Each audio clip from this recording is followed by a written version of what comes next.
की चर्बी का तेल बनाया जाता है। ये पहाड़ी इलाकों में या रेतीले इलाकों में पकड़ा जाता है, यानी इसके शिकारी होते हैं खास, उनका ये कारोबार होता है। यानी 60 साल से ये अड्डा चल रहा है, ठीक है कि नहीं। मेरे उस्ताद है, उनके बाप दादा का ये कारोबार है।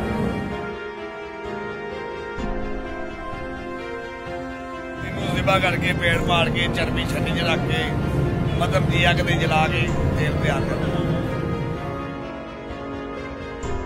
जिदा मर्दाना ताकत वास्ते नफसियाती पट्टियां की कमजोरी हो, नफ्स टेढ़ा मतला हो, रखना पट्टियां ताकत देता है। इनू जंगल की मच्छी किया जाता है।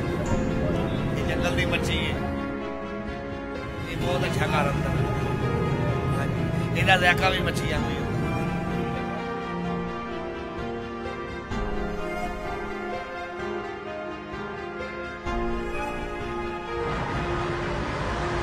मेरा ख्याल है सानू 15-16 साल हो गए वेखदे ने।